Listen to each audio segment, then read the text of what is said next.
I was going to say it's a little bit of like a diminishing returns thing. It's never going to be as magical as when you're young, but you're like, everyone's dying. Well, that too. You're trying to capture the. You're trying to catch like rainwater as it's just dripping out of your hand. No matter how good a cup you can make out of your hand, it's always going to just fall through. Sure. But that too, as you get older, as we get even older, our friends are going to start dying. Relatives, actors are already dying. And death isn't even the worst thing. No. I guess we could all look forward to death's sweet release. Yes. It's all the suffering between now and then that we have to endure. I guess. I mean, really, it sounds bad. The best thing that can happen to somebody is to die young.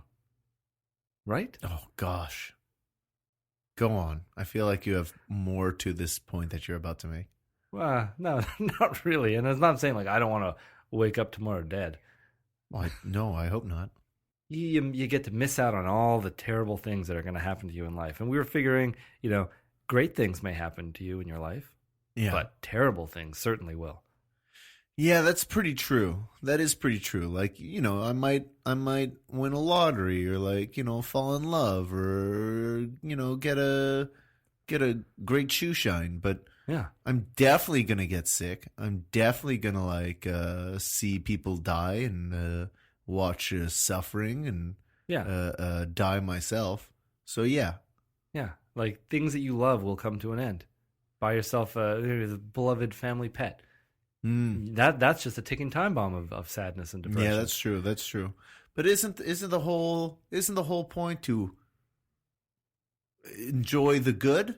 Like you can't enjoy the good without the bad? If everything was good all the time, I don't know. I think if everything was good all the time, things would be great. I guess. But I mean, bad stuff makes you appreciate the good stuff, no? So you're saying if everything was so great all the time, you'd be like, oh, this is just normal. But because a lot of things are really bad, most everything is terrible. And so when you do get good things, you're like, oh, I'll get a load of that. That's good. That's something special. So, okay, so you're having a really good week, and then someone comes and splashes acid on your face. You're like, well, I had it coming. Balance now in the I universe, appreciate, my friend. I Balance appreciate, in the universe. I appreciate this this free donut I got now. Yeah, I got that free donut on Tuesday. I don't have a face anymore on Friday. So, well, balance in the universe. Yeah, that's probably one of the most terrifying things I could think of is getting acid thrown in your face or having acid thrown in someone's face that you love. Matthew, where do you think people are getting all this acid? There's acid to be had, man. You see it happen. People What do you mean? No, I've never seen it happen. Scorned lovers will throw acid in people's faces because it's like, well, if you can't love me, then you can't love anybody. And then they splash acid, and that's it. And it doesn't kill you. It just burns off your eyelids and your lips, and your face is a mess. All right, Matthew, I've got a few counterpoints here. Right. So I feel like we live in a day and age where they can like remake your eyelids and your lips out of like 3D printing of pieces of your butt. That, and also I'm positive, this is just off the top of my head, out of the blue, I have no facts backing this up. I am positive that more scorned lovers stab to death their partners or shoot them than throw acid at them. You should be far more scared of knives than acid. Being scared of acid is like being scared of sea monsters. Like, I've never seen one, man. Yeah, it's going to you stab someone you love, you shoot someone you love, you throw acid in somebody's face that you despise, that you hate. I really want that out of context. You stab someone you love, you shoot someone you love. Yeah, that's a crime of passion. That's like, it's like you are just so in love with this person that you want to kill. That's a Romeo and Juliet situation right there. You shoot them, you turn the gun on yourself, you shoot yourself in the head. I guess. Police come onto that crime scene, you're like, two people really loved each other. The world just wasn't ready. But the world just wasn't ready. But you come across an acid victim, you're like, this guy hated her. This was revenge acid. That's true. And I'm sure you can buy acid I'm sure you could buy it on the internet. Maybe you probably could. The dark web or whatever that thing is. Yeah, that's a thing. Yeah. I'm sure, you could do it there. Yeah, High school chemistry labs. I feel like you and I both went to high school and never were exposed to acid. I stole acid once. What kind? I don't know. It was in a dark bottle, and I put it in my locker. Actually, a friend of mine put it in our shared locker, and I got blamed for it. That's another story. Oh, you got caught? No. I want to get into this story. Oh. I don't remember this story at all. I don't know what the reason for it was, but one of our friends stole... Whose face will you go through this at, Matthew? It wasn't for that. All right. I just wanted to be ready in case anyone ever threw acid at me. I wanted to get right back. Return the favor. Yeah. I don't even know what it was. It was in a dark bottle. That's how Matthew burnt half of his leg away. Just kept in his pocket all the time. One time bumped into a door and acid all over his leg. The thing was, this was like a spare locker. Okay. That no yeah, one, that's true. In high school, yeah. We were a small enough high school that was like well enough stocked with lockers that Matthew had like 5. Yeah. For different purposes in different areas of the school. And one of the lockers, we had put that weird little container of acid, and it was in a dark bottle, so you knew it couldn't be exposed to light. Okay. It was kind of dangerous, I think. Yeah. And this was a spare locker, and at the end of the year, I didn't get it out fast enough. So the people who go around to clean the lockers found it. And they're like, well, this was clearly stolen from the locker. And I had other stuff in there. I had a cot. I had a... I mean, when they found the cot, they were like, oh, this is Matthew's cot. Well, that's the Matthew's thing. the only one I with think a cot. they thought it was, but they couldn't prove it because they brought me down to the office and they showed me that bottle. And it was like, this was in your locker. And it's like, it wasn't my locker. And I had to keep... And I was like, oh, no? Because it wasn't this your cot that was in... I was like, not my cot. I don't know anything about this. Like, and I saw also on the desk, it was my... these suction cups.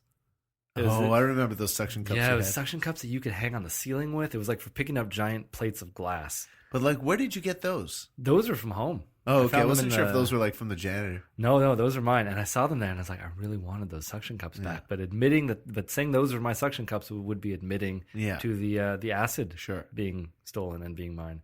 So, well, who'd you share the locker with? Couldn't you just point the blame over to someone else? I didn't want to go pointing fingers. I accepted it and let it go. I didn't get in trouble because they really couldn't hold me to it. I guess that's just poor locker management. The locker wasn't registered to you. Exactly. You were able to you just got like 5 combination locks and started claiming things. Oh yeah, I had so many combinations locks. Second day of school, anything that didn't have a lock on it, there's mine. Yeah, it was mine. Yeah, I would keep all those kids who joined the school late was like, sorry Tim, you're just gonna have to carry everything around in your school bag at all times. Meanwhile, Jankovic is moving things from locker to locker. Well, I was like, it's a weird shell English game. Class, I'll put all my English stuff in the locker closest to English class. Home ec, all my stuff in that locker. It was a good system I had. Oh, but yeah, you don't want acid in your face, Sebastian. I know that.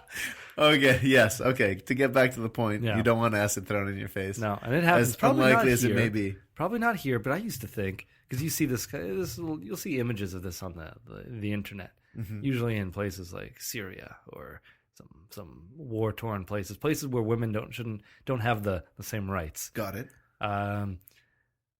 But we all thought, just like when I would watch ABC on Sundays, and I would see leprosy. Sundays was the day of leprosy in golf. You couldn't get away from it. Okay.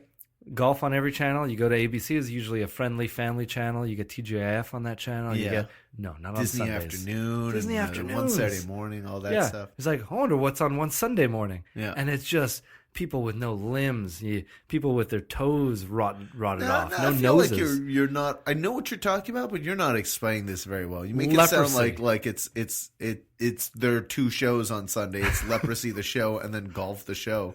It's there is golf, and then during the commercial breaks, it's like fundraisers for third world countries where they don't have the funds to cure leprosy. No. The golf was probably like on at 4:00. Sure, but there was probably, I think, at least 3 or 4 hours of leprosy. Of leprosy, it's the leprosy block, and it was. It would repeat. Awful. It would repeat itself. Oh my gosh! But it was like a really it's long like an hour-long infomercial special. Yeah, and you'd have that guy walk around, and that guy was walking around being like, "Here in this country," probably wearing a beige vest. Probably had a beard. He looked off, and he was walking around saying, they can't afford this is a big problem here, and we need to get all of your money to fix it. And one of those things, there was always a number on the bottom of the screen. They talked to little kids. They'd be like, take off your shoe, little kid. And the little kid would take her shoe off. I was like, you got no toes. He's got no toes, and they're showing this on television. Like, I'm a kid. I shouldn't be seeing this. See someone else who's relatively normal. They turn around. They don't have a nose. Mm-hmm. I was horrified. First of all, I'm thinking, get out of there, white guy. What do you mean? Because, this guy who's doing his... It's like, you're so close. I thought leprosy was real contagious, and he's like just an walking airborne around. disease, sure. Yeah. And I remember running up to my mom, and I was like, Mom, we need to call and tell him to get out of there. It's like, what do they do to prevent lepers from coming to Canada and infecting us? And then my mom said, "That's like, don't worry, they stop them at the border." And that scared me even more because I thought it was like there was a whole leper unit, a whole leper patrol, because they're trying to make sure none of these people with leprosy make it in, but they're all clamoring to get in. That's why they tell you to take your shoes off at the airport. That must be it, right? That is. You got all your toes? All right. You're in, okay. But the idea that they all wanted in to infect us. Oh, God. That's what I thought. This is why you have a fascination with zombie movies. Yeah. I guess so. This podcast is turning into like a weird therapy session for Matthew, where we're learning things about your childhood and why it affects the way you think now. But you never channel surfed and just... Sure. It didn't haunt me as much as you, though, apparently. Oh, man. It was the same as... a jaded young man. It was, when I was a kid, it was all about lepers and volcanoes, magma. Didn't want any of that coming down. Hold on. What were the TV specials you were watching about magma? Please donate to the magma?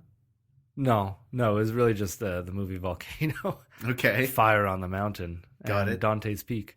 All right. Are these three different movies? What are these movies? No, I think it was Volcano, Fire on the Mountain. I think that was the whole title. That was the Tommy Lee Jones one. Okay. And then Dante's Peak was the Pierce Brosnan one. What about like Joe versus the Volcano? I think it was called that. Tom Hanks movie? I don't know. Is it making... Like 1988 comedy? Oh, if it's making light of a volcano, I don't want to see that. Yeah, I didn't see it. I don't know. Making light of the volcano gods. I don't even know if that's the title of the movie. Anyway. Maybe. No, the other two were the ones that scared me. I always would picture volcano. I always picture the magma coming up real close to my house, and it's slow moving. Mm-hmm. But it's going to get you. Well, I mean, it can run away. You can't protect your things from magma, but you could run away. Yeah, but I always loved my things. Sure. That was the big thing. It's just like, what am I going to... I'm probably going to die protecting my stuff. From lava. I'm going to go out there, I'm going to try to dig a bunch of moats. Yeah. But eventually... Moats are going to be full. Yeah. And I remember, you know what? And at Dante's Peak, there was an old lady who had to jump, for some reason or another, she jumped into this water that had turned to acid water. Because I guess the ash from the volcano was changing the chemistry of the lake. And it was, and I think underneath the lake was kind of bubbling. So it was... Boiling? Maybe it was just boiling. Maybe it was never acid water. I don't know, Matthew. I don't know how volcanoes work, but I always assumed it was acid water because it was eating through the boat and everything. And then the old lady jumped in, and it burnt her legs to just skeletal, just skeletons with flesh dripping off. Oh. And that's probably what scared me. I probably stopped fearing volcanoes when I realized they were just movie fodder. And then it's like, but acid. That's the real fear. Yeah. Did you never play the game like the floor is lava when you were a kid? You're walking through a mall and you're like, all the white tiles are lava. We have to stay on the black tiles and the gray tiles. Yeah, I was really good at it. Yeah, me too. I feel like all the kids played the floor is lava game. Yeah. But doesn't that make lava kind of fun? Not as scary, a little more whimsical. Yeah, I guess, but I always thought it's like you're playing it for a reason. It's like to get ready for the... This is child training for the real lava situations. Yeah. When you only have little spots that you could jump on. Little 1-foot squares. And you'd see it all the time. It was in Nintendo games. It was in Aladdin. Aladdin. Yeah. There were those little like stone blocks and you had to run through. Where was he? He was in a volcano? He was in the Cave of Wonders. That's where he got everything. The Aladdin lamp? The genie lamp? Yeah, but Abu touched this forbidden gem. Which one's Abu? The monkey? Yeah. Okay. And it turned to lava. And then everything, all the coins, all the gems, all the jewels, they all turned to lava. All turned to magma. Oh, weird. Man, I gotta watch that movie again. That's weird. Terrifying. You touched something forbidden.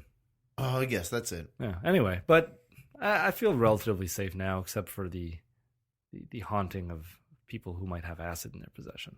How did we get to this? I'm sorry. This was supposed to be about Christmas. Or post Christmas. Oh boy. Burgers. So my burger, I guess related to lava, was a little burnt. It was a little burnt. Okay. Maybe just had a little, not very, just a little bit of a char taste on the outside. And it was, I realized as I was eating the entree that maybe I should have asked